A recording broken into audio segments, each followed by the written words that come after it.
Perfect peace. And we know what perfect peace is. It's only a peace that can come from Yahweh.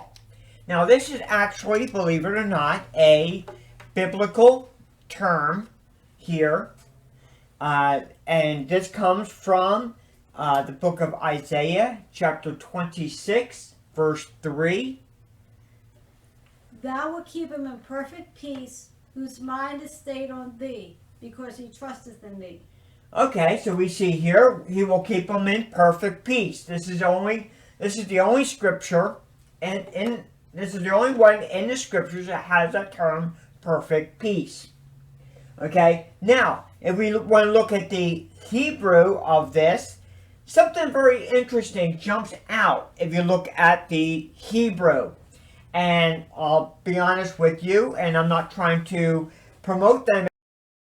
My wife and I were watching The Chosen, the TV series The Chosen, or YouTube channel The Chosen, and we noticed that they kept saying Shalom Shalom in this.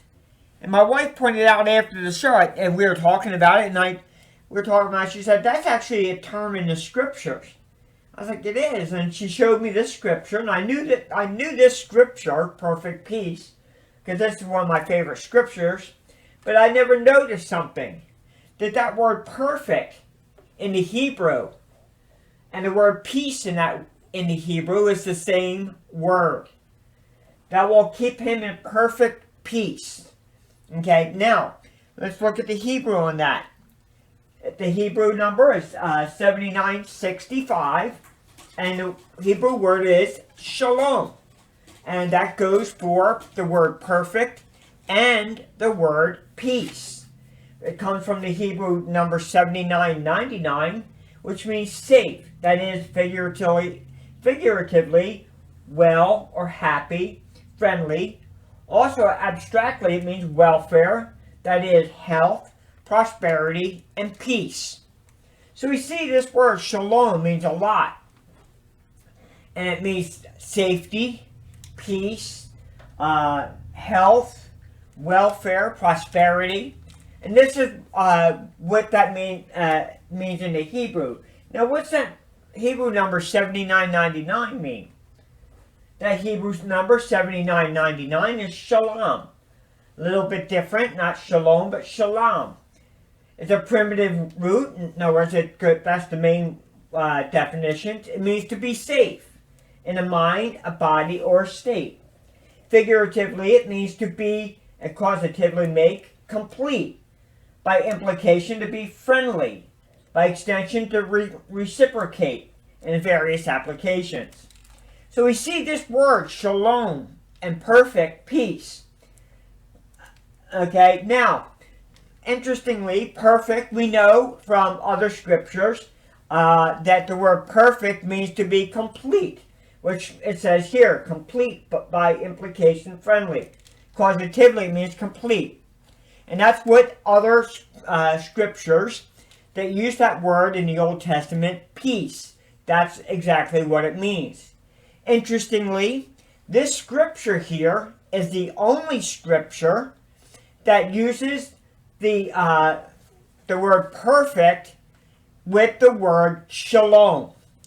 If you look it up in the Old Testament, and I went through the steps to do this, I looked up every time the word perfect was in the Old Testament, and this is the only scripture where that word means shalom or shalom, as going back to the primitive root word, which I thought was very interesting. Okay, what's some other scriptures where he talks about peace? There's a lot of scriptures, of course, if we look it up, for the word peace. I counted it, I believe there was 13 different words used in the Old Testament for the word peace. Okay, now let's look at some scripture though. Let's start in the New Testament first though. Okay, and we'll go to John 14 verse 27. Peace I leave with you. My peace I give unto you. Not as the world giveth, give I unto you. Let not your heart be troubled, neither let it be afraid. So Yahweh, Messiah, is saying here, peace I leave with you, my peace I give unto you. Where can this peace come from? Well, I don't know about you, but the only peace we can have, real peace, is from Yahweh. And this is what this is saying. He's saying, I leave with you my peace. I give to you my peace, my shalom, my rest, my completeness. Okay? He's giving them rest, shalom, which is another word definition for the word shalom, which is rest, which is what we do on Shabbat, Friday sunset till Shabbat at the end, the dusk, depending on who is actually doing that, how they do that, because some do sunset to sunset. But we see here, Messiah is saying, I give you my peace. I don't know about you, but there's no other peace I would want than the peace of Yahweh. We certainly don't get no peace from this world, that's for sure. We get anything but peace. Okay, now let's look at Philippians chapter 4, verses 6 and 7.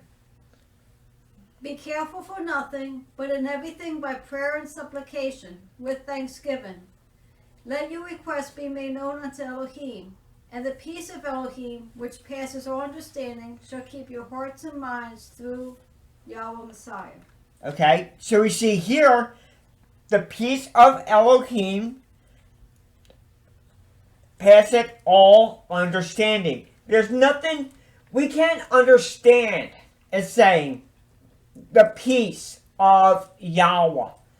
We cannot understand it. It's just beyond our physical, our mental comprehension. The peace that Yahweh can give us and wants to give us. Okay?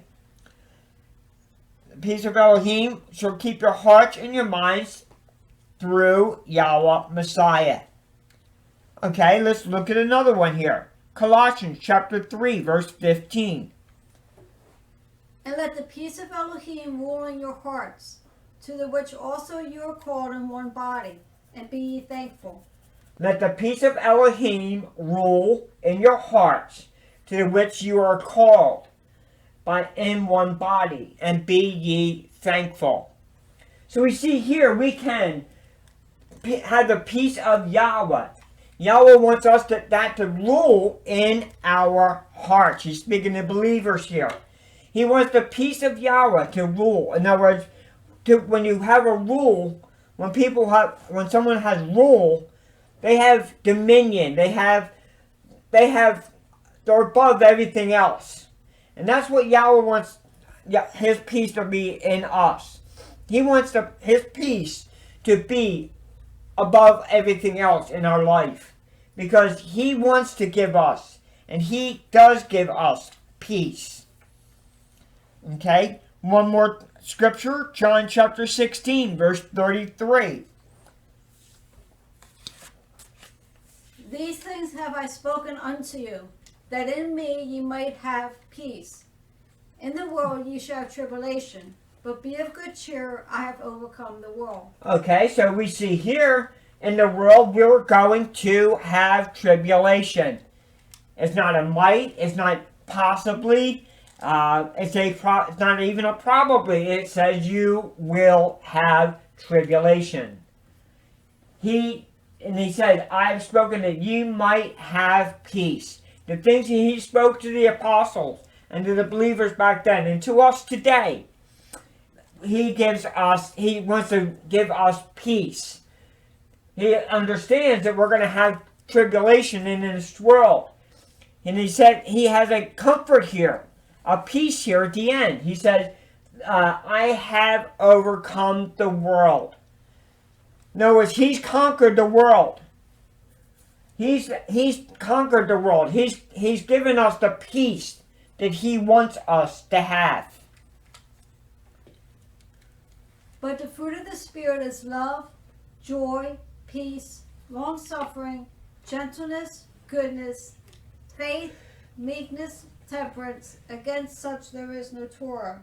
Okay, so we see, interestingly, I don't know if these are in any particular order in the scripture. The fruit of the Spirit is love.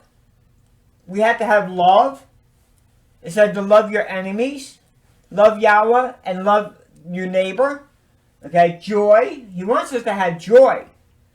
And the third one is peace, rest, shalom in our hearts and our bodies. He wants us to have peace. Okay, and the rest is, of course, long-suffering, gentleness, goodness, faith, meekness, and temperance. Against such there is no law or Torah. There is no Torah against any of the fruit of the Spirit. But interestingly, peace is included in the fruit of the Spirit. Proverbs chapter 16, verse 7.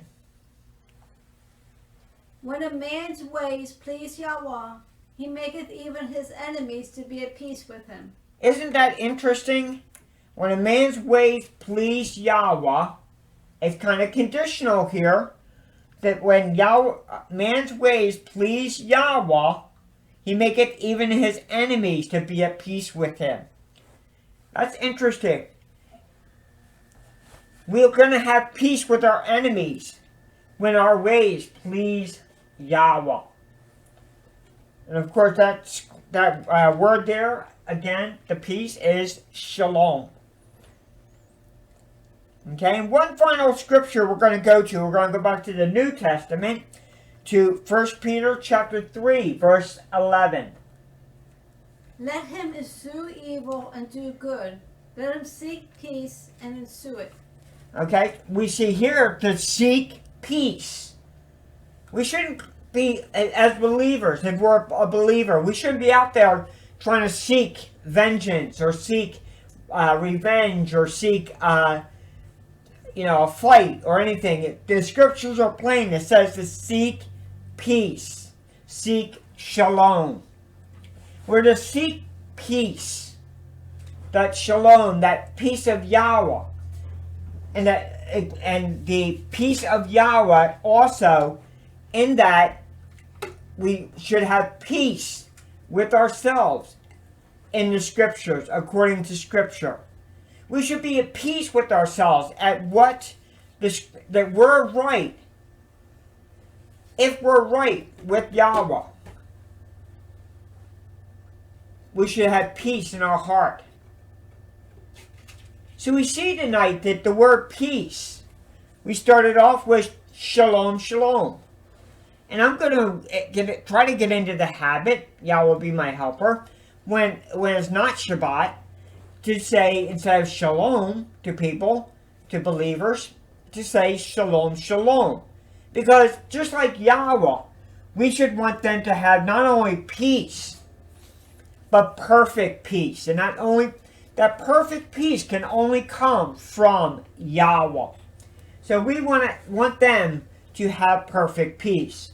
And we want you out there to have Shalom Shalom, or perfect peace. Yahweh's Learning Channel thanks you for watching this video. We hope you were edified by this content. Reach out to us with the information provided on screen, or you may click on the links to view more of our videos. Please subscribe to be notified of new uploads. Until next time, Shalom.